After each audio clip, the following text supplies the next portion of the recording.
Hello, this is Janet Morana, Executive Director of Priests for Life. Welcome to Just Ask Janet. I got a special treat for you. I was so honored last week to be interviewed by Governor Mike Huckabee. He has a great show on TBN. And of course, once he's appointed ambassador to Israel, he won't be doing his program anymore. So I might have been one of the last guests he has a chance to interview. Again, it was a deep honor for me. And I thought I would give you a chance to see the show in case you missed it. So watch me and Governor Huckabee. I want you to meet a pastoral warrior named Janet Morana. Now, Janet has been active in the pro-life movement for decades through an organization of clergy and lay supporters who advocate not only for the unborn, but for the women who have to make life and death decisions about the babies they carry. It is truly God's work. Janet, thanks for being with us. And I want to begin by saying every time I do a speech with a pro-life group, I always say, let's never forget there are two victims in every abortion. The obvious one is the baby, but the other victim is almost always the birth mother, who was talked into the procedure by a boyfriend or a mother, grandmother, maybe by her friends, and then lives to regret it when she one day realizes what's really happened. So, Janet, let's start by talking about how you got into the movement. What was the catalyst that caused you to realize that there was a big piece of this whole issue that we were missing? Well, first of all, Governor, congratulations on your soon-to-be appointment to Israel. And to let you know, I work with pro-life groups over in Israel. One, in fact, is a gentleman named Nir Solomon with Ephrat Crib. So I hope you can connect with him when you get to Israel and be in touch with me, of course. How did I get involved? Well, for me, abortion was not even on my radar screen until this priest came to my parish back in 1990, Father Frank Pavone, and started preaching about the issue. And it opened my eyes. And then one day I went with Father Pavone and other pro-lifers to an abortion mill. And we were praying outside that abortion mill. And for me, Governor, seeing visible pregnant women with visible baby bumps going in to destroy the life of their child, like an iron curtain came behind me, slammed door shut, and said, that's it. I'm game on from now till God takes me home. I've got to do something to help these women that they can't think the only choice they have is to destroy the life of their child. So it was that thing that actually the reality hit me, and I became full throttle ever since. Until 1972, America was on the gold standard. And what that meant was that all of our dollars were actually backed up by physical gold. We changed that. And as a result, gold actually became worth a great deal more because it means that it's going to hold value even when the dollar, due to inflation, begins to shrink. It's one of the reasons that owning physical gold and silver makes a whole lot of sense for people who want to protect their wealth, who want to protect the things that they've worked so hard for their entire lives. Well, if you're going to buy gold and silver, I recommend you buy it from American Hartford Gold. It's who guides me on buying gold and silver. They're the only precious metals company that I would recommend. Now, you can call or text and request a free, no-strings-attached gold and silver information kit from American Hartford Gold. Learn how to protect your nest egg with a tax-advantaged gold IRA. And you could get up to $15,000 worth of free silver on qualifying purchases. So call them at 844-417-1010 or text Mike to 998899 for a free information kit from American Hartford Gold. I'm glad you mentioned Father Frank Pavone, a dear friend of mine and somebody who has been on the forefront of advocating for life and doing it with a wonderful, kind spirit. When you were talking, it's very obvious that you had what many of us as believers would call a road to Damascus experience, where the light came on and you realized that there are human lives being destroyed.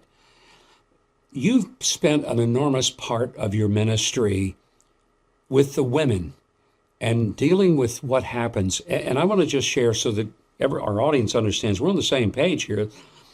Years ago in my young adult life, I spent a period of time as a local pastor of a church. I encountered something that I was not prepared for. When I was counseling women who had had an abortion, many of these women were in their late 30s, 40s, even up to late 50s. Maybe the abortion happened when they were 15 or 16, and they put it out of their minds. They just repressed it. But as they got older, as they started having children of their own, they started realizing what they had done, and the guilt that they were dealing with was overwhelming. Janet, I was not prepared to understand that that was a piece of this that I'd never really thought about. That's where you spend an enormous part of your ministry. So what happens in these women's lives? Why do they, and how can they put it out of their minds for such a long time? Well, it's not that they put it out of their minds. They've kind of shelved it, so to speak. They're fully aware of it, but they're not dealing with it. I don't want to go there, is kind of some of the expressions they use. Because we have to understand, Governor, that when a woman has an abortion, for the most part, it's a coerced or forced abortion. These are young girls who are being dragged in to an abortion clinic by a parent or pushed in there by a boyfriend. And even husbands, I've had testimonies of even husbands who told their wife, we already have 3 children. We can't afford to have any more. You have to have an abortion or I'm going to leave you. This, Governor, is not about freedom of choice. So they go in there not wanting to have this abortion, but feeling pressured or coerced or forced, going through with it. And some of them just shut down. A lot of them abuse drugs and alcohol just to numb the pain they're in for many years. A lot happens to their lives, spinning out of control until they hit rock bottom. And that's when they reach up for help. And we operate one of the largest abortion recovery programs called Rachel's Vineyard, founded by Dr. Teresa Burke. We've been healing people on these retreat weekends for decades. And what we find is they can learn that God forgave them. So if they go to talk to their pastor, the pastor can assure them the Lord is going to welcome you back. You're forgiven. The bigger step is to forgive themselves. And that's where an abortion recovery program steps in. That's what Rachel's Vineyard helps them do. It takes them back to that experience. They have to talk about it, write a letter to their baby of forgiveness. If God puts a name on their heart, name that child. So they have an opportunity to have closure with the baby on that weekend. And that's when they can come full circle and forgive themselves. And you know, Governor, what's so thrilling about these women when they are finally set free, guess what? They're 100% pro-life. They vote pro-life, and many of them get involved in the pro-life movement. So this freeing of them, and you know, with Silent No More, we use the butterfly as an example because they're like locked in that little cocoon, like a caterpillar. But after healed, they're soar free like a butterfly. Personal safety has become a major concern. So wouldn't it be helpful to have a new and easy way to protect you and your loved ones? Well, one way to stop the threat without having to shoot and possibly kill someone is available. Hello, I'm Mike Huckabee, and I found exactly how to have full protection without lethal force. It looks like a gun, acts like a gun, but it shoots chemical irritants and kinetic rounds, not actual bullets. The name is Burna, B-Y-R-N-A. Now imagine being able to protect yourself without the legal or moral concerns of carrying an actual firearm. The Burna is legal in all 50 states. No background checks are required, and it can be shipped directly to your doorstep. Most importantly, it's built to immediately stop an attacker without taking a life. The peace of mind you have is free. It's easy to use and doesn't have the strong recoil that real guns have, and you don't need ear protection either. It's assembled by hand right here in the U.S., fully trusted by law enforcement, and oftentimes it only needs to be shown and not fired to turn an attacker away. Don't wait until something happens. Go to Burna.com/Huckabee and learn more about this effective alternative to deadly force. 500,000 are out there already, and right now you'll get a special 10% discount too. That's Burna with a Y, BYRNA.com/Huckabee.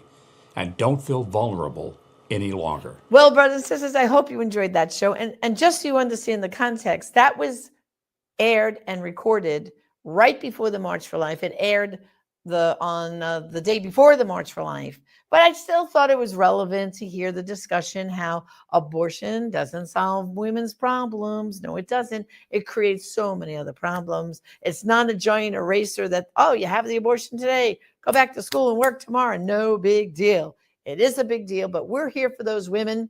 And again, if you know someone who's hurting, go to abortionforgiveness.com.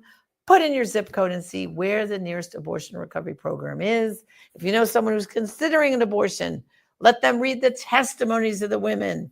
Abortiontestimonies.com or abortiontestimony.com. Because guess what? It's a dead end road. Well, don't pay attention to the political rhetoric. Listen to the voices of experience. This is Janet Morana, Executive Director of Priest for Life.